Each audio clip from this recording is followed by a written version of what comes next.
יש דרך מאוד פשוטה לגבור מידע בעייתי בלי להסתיר אותו, בלי למחוק אותו ובלי לשקר לגביו. פשוט מפרסמים אותו.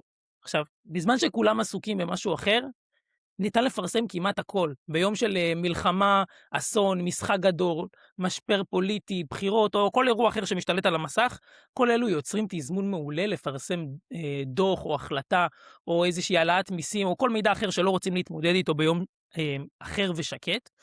תחשבו על זה, המידע פורסם, מישהו לא יכול להגיד שהסתירו משהו, אבל בפועל מה שקורה זה שכמעט אף אחד לא נותן תשומת לב, וכמעט אף פעם לא מסביר, אין יותר מדי תגובות על העניין, ועד שהרעש נגמר, הסיפור הזה כבר ישן, וזה בדיוק מה שאני רוצה שאנחנו נפרק היום בפרק הזה. טוב, אז שלום לכולם, היום ה8/8, אני עומרי יהודה, ואני כאן לרדת איתכם מתחת לפני השטח. קרה לכם פעם שצפיתם בסיקור חדשותי על איזשהו נושא חשוב וקריטי, וכל מה שעלה לכם לראש זה למה לא מדברים על הדבר הזה יותר? איך הדבר הזה בקושי מסוכר? עכשיו בואו, זה קרה לכולנו, והיום אני רוצה לפרק איתכם בדיוק למה ואיך זה קורה. הפרק הזה הולך לעסוק בדרך שבה פוליטיקאים, ממשלות וגופים ציבוריים יכולים להשתמש בעיתוי כדי לנהל את הקשב הציבורי שלנו. עכשיו, הדגש פה הוא לא על הסתרה, וגם לא על איזשהו סילוף של מידע, אלא על העיתוי של הפרסום שלו. לשים אותו בתוך איזשהו חלון זמן ברור, מראש שהוא יצטרך להתחרות באירוע גדול ממנו, חזק ממנו ומעניין ממנו, ואז מה שקורה זה שמאוד נוח למי שמפרסם אותו. מבחינה פורמלית הוא היה שקוף, כן? אותו גורם פרסם את המסמך, הוא הוציא את ההודעה והוא הודיע על ההחלטה. אבל בעצם הוא לא באמת הסתיר שום דבר, כי מבחינה ציבורית שום דבר כמעט לא קרה. לא נוצר איזשהו דיון אמיתי, לא נבנה איזשהו לחץ, לא היה מעקב על האירוע, וגם, בואו, שורה תחתונה, אף אחד לא נאלץ לשלם שום מחיר. וזה בדיוק ההבדל שאני רוצה שנעמוד עליו לאורך כל הפרק. ההבדל בין מידע שפורסם מצד אחד, לבין מידע שהפך לאירוע ציבורי בפועל. בין השקיפות הפורמלית לבין נשיאת אחריות בפועל. אבל אני גם רוצה שנשים לב שאנחנו נשארים מדויקים. למה? כי לא כל הודעה שיוצאת באיזשהו יום עמוס, היא בעצם איזשהו ניסיון גבורה. לא כל סיפור שלא קיבל מספיק כותרות או סיקור הוא בהכרח מזימה, אבל יש מקרים שבהם השחקן שלט במועד הפרסום, הוא בעצם ידע מראש שהקשב יהיה תפוס. הוא היה יכול לבחור איזשהו יום אחר ולחכות לעיתוי אופטימלי מבחינתו, כן? לפרסם אותו מתוך הבנה שיש שם איזשהו מחיר פוליטי שהוא עשוי לשלם. אבל במקרים כאלה העיתוי הוא לא סתם פרט טכני, הוא חלק ממש אינטגרלי מהמהלך עצמו. לעיתוי הזה לפעמים יש השפעה יותר גדולה מהעניין לכשלעצמו. אני רוצה להתחיל לפרק לעומק את הנושא הזה דווקא מתוך מקרה שבו הכוונה למה שרוצים לעשות בנוגע למידע מסוים ממש נכתבה במייל. משם אנחנו נעבור למקרים שבהם אין איזושהי הודעה, אבל הנסיבות מדברות בעד עצמן, ובסוף אני רוצה גם שנראה שכלול של השיטה הזאת עם עוד איזושהי דוגמה נוספת. ומה שאני רוצה גם שתצאו מפה זה שזה שהמידע פורסם לא אומר שהמידע בהכרח קיים, הוא קיבל את הביטוי הציבורי האקטואלי שמגיע לו מבחינת המשקל שלו.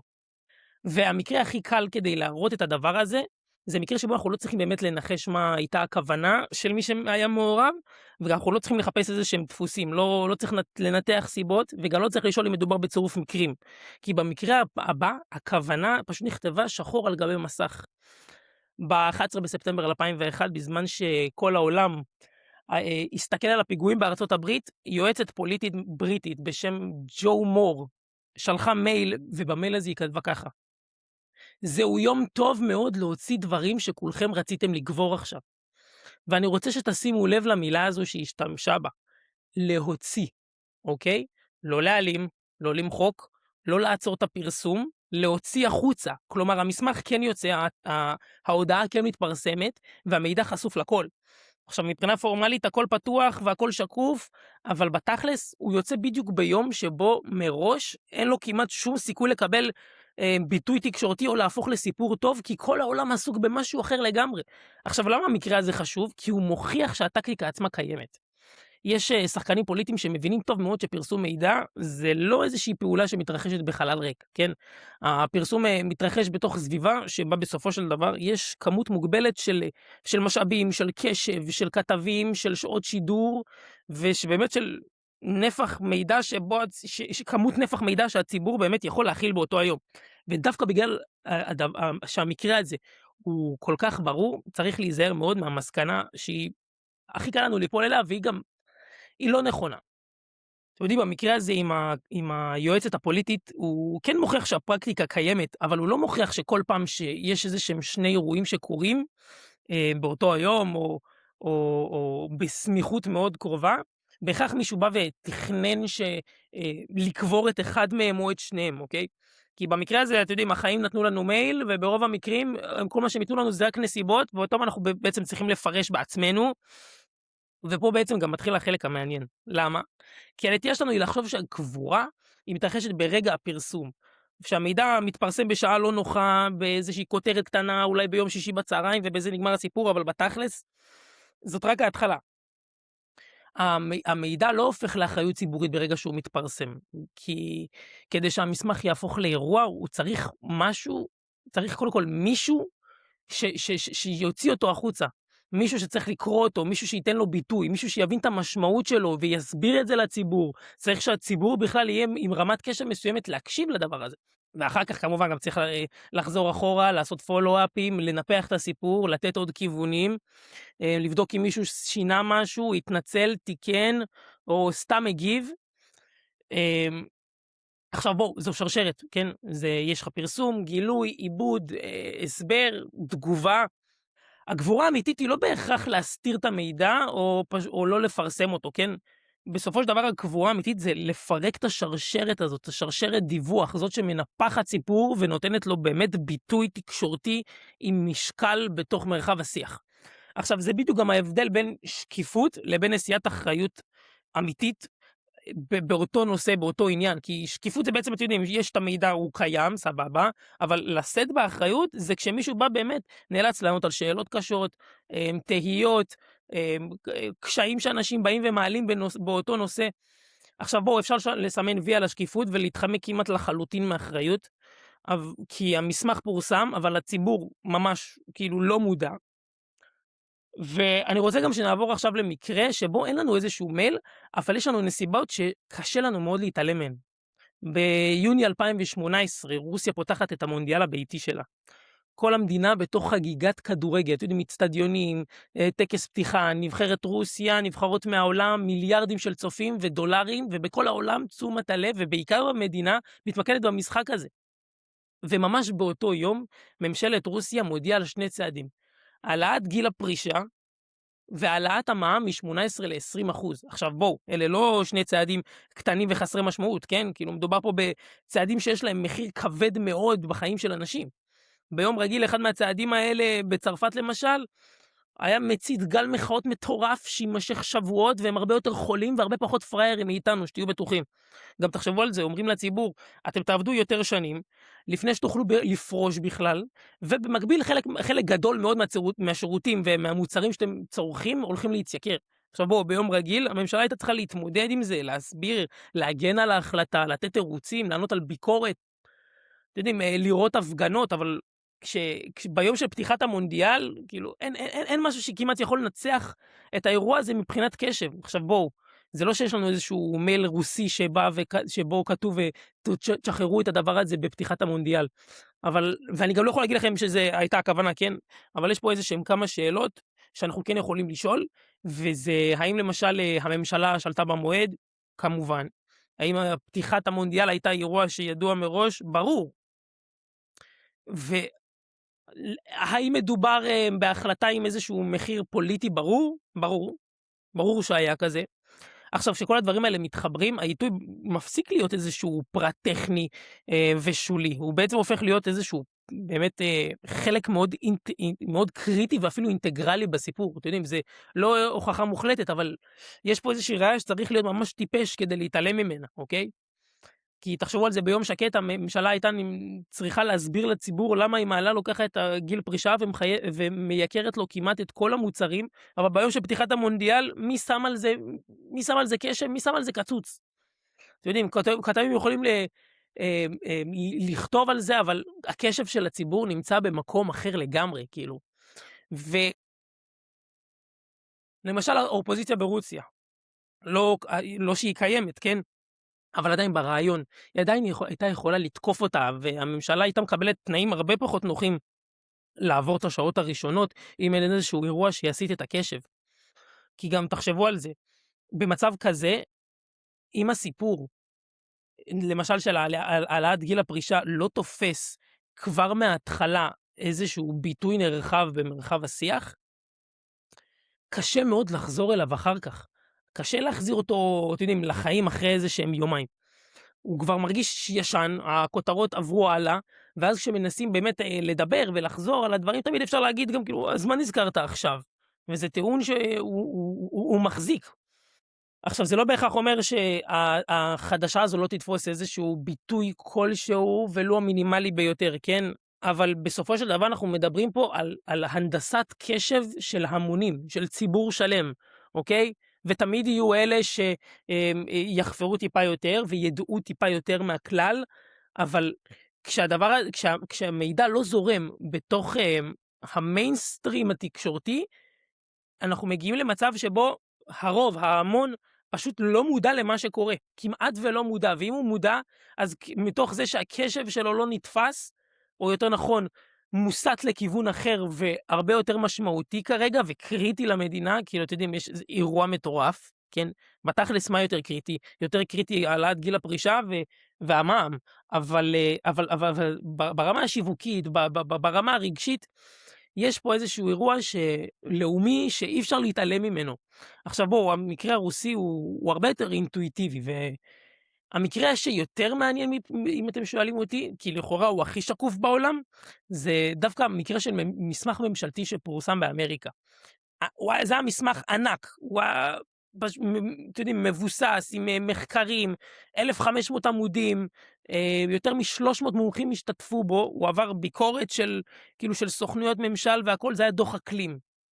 עכשיו בואו, זה לא איזשהו פוסט בפייסבוק, ולא איזה דעה של איזה פעיל פוליטי, כן? מדובר פה על עבודה של כל הממשל במשותף כדי להוציא את הדוח הזה.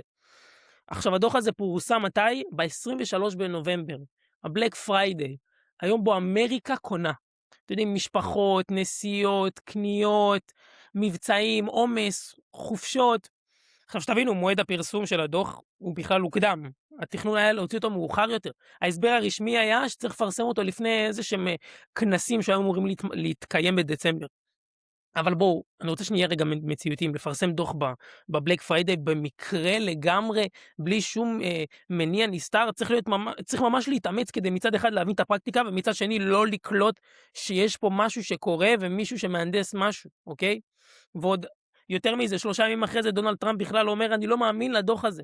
ופה אני גם רוצה שתעצרו על הדבר הזה, כי הדוח לא הוסתר, כן? הוא בדיוק להפך, הוא פורסם במלואו, אפשר, גם אני וגם אתם יכולים לגשת ולצפות בכל אחד מ-1515 העמודים שלו, אבל גם אחר כך עולה השאלה שמובילה אותנו לאורך כל הפרק, וזה האם נבחר עבור הדוח איזשהו רגע שהקטין מראש את הסיכוי, שהוא בכלל יהפוך לדיון מתמשך, שמחייב את הממשל באמת להתמודד עם התוכן שלו. בואו, לא צריך להסתיר אמת, צריך רק לוודא שהקהל שנחשף אליה עסוק בכל דבר אחר בעולם. וזה בדיוק המקום שבו המשפט, אבל זה פורסם, מתחיל באמת להתפרק. כי נכון, זה פורסם, אבל בתכלס, באיזה תנאים, מי היה פנוי לקרוא, להעמיק בתוך הדבר הזה? הסיכוי שהאירוע הזה ישרוד יותר ממחזור חדשות או 2, הוא קטן מאוד. ואם אנחנו עכשיו מקשרים את זה לשיח של אחריות ואמון, האמון כביכול נשמר, כי השקיפות קיימת, והמידע קיים וזמין לכל, אבל כדי לקחת אחריות על הדבר הזה, או לצורך באמת לתת תשובות אמיתיות על הנושא. ועכשיו, לא בטוח שיש מי שישאל אותם במצב כזה, לא בטוח שיש מי שיקשיב להן, ואני רוצה גם שתלמדו כללי אצבע. אם אתם רוצים להבין איך קוברים אמת בלי להסתיר אותה, אל תחפשו תמיד איזשהו חדר חשוך עם מגרסה ומישהו עם חליפה שבא ומעלים מסמכים. לפעמים אתם רק תצטרכו לחפש אתר ממשלתי, מסמך PDF, ומשם לקרוא הכל ולהבין הכל. עכשיו גם שתבינו, לא כל דבר הוא שחור ולבן, כן? במיוחד לא בפרקטיקות תקשורתיות. אין פה איזשהו כלי קסם שאני נותן לכם רישיון לחשוד בהכל, ומדובר פה בסופו של דבר בכלי שמכריח אתכם לבדוק טוב יותר ולחשוב טוב יותר. אתם יודעים, מי שלט בעיתוי, מה היה ידוע מראש, האם הייתה אפשרות לבחור זמן אחר. אני רוצה רגע שתיקחו את הרעיון הזה למקום שבו הוא הרבה יותר קרוב אלינו שנייה, וזה עוד דוגמה שתמחיש את מגבלת הקשב של הציבור והתקשורת. הדוגמה שלי הולכת להתמקד מבול החקיקה האחרון של הכנסת, לפני שהיא יצאה לפגרה בחודש שעבר.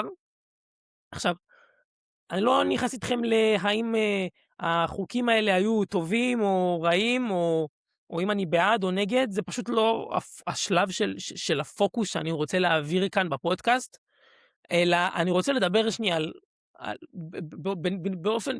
ברמת ניתוח קר, אתם יודעים, על רצף של חוקים כבדים, מורכבים, שנויים במחלוקת, שהם עברו אחד אחרי השני, אתם יודעים, בתוך ימים ספורים, חוק יסוד לימוד תורה, הקפאת המעצרים של תלמידי ישיבות, חוק התקשורת, שינוי משמעותי בסמכויות של היועץ המשפטי לממשלה, ועוד כל מיני שורה של חוקים שכל אחד מהם, אם הוא היה מגיע ביום לבד, הוא היה פותח דיון ציבורי שלם, והיה מחזיק כמה וכמה מחזורי חדשות בקלות. התקשורת גם כמובן הייתה משקיעה יותר מאמצים בלספר לכם מה קרה או לא קרה, מי הרוויח ממנו, איך הוא רע לכם אם אתם מצד אחד של המפה, ואיך הוא הדבר הכי טוב שקרה לכם אם אתם מהצד השני. ובמצב שבו הקשב תפוס בגלל, יותר נכון מחולק, לכמה נושאים שונים ומרובים, מה שקורה זה שכל נושא מקבל את הסיקור המינימלי, בהשוואה כמובן לכל יום אחר, כן? כמה כותרות, 2 דיונים, 3 אנשים שצועקים, פוליטיקאי שבא ומצייץ ועושה סיבוב על הדבר הזה בטוויטר, ותוך לא הרבה זמן כבר מגיע החוק הבא שדורס אותו, ועוד לפני שבכלל הספקת להבין מה קרה עם חוק היועמ"ש, אתה כבר צריך להבין מה התוכן בחוק התקשורת, ועוד לפני שהבנת את חוק התקשורת, פתאום מדברים איתך על חוק יסוד לימוד תורה, ומנסים לרדת לדקויות של הציבור, ולך כבר אין בכלל קשב לדבר הזה, בתוך כל הרעש הזה. עכשיו, כל אחד מהנושאים האלה מאבד את היכולת שלו להפוך באמת לאיזשהו דיון קונקרטי ומעמיק בפני עצמו.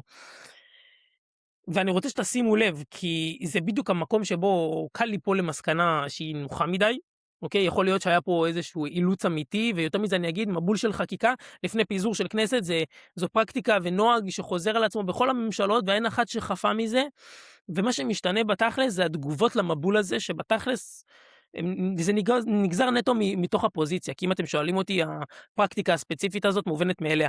הכנסת עומדת להתפזר, אף אחד לא יודע מה הולך להיות, אם החוק לא עובר עכשיו, יש מצב שהוא לא יעבור בכנסת הבאה, יש מצב שהחקיקה תיעצר, וכדי להניע אותה מחדש ייקח הרבה מאוד זמן, ובואו, אי אפשר להתעלם מהדבר הזה.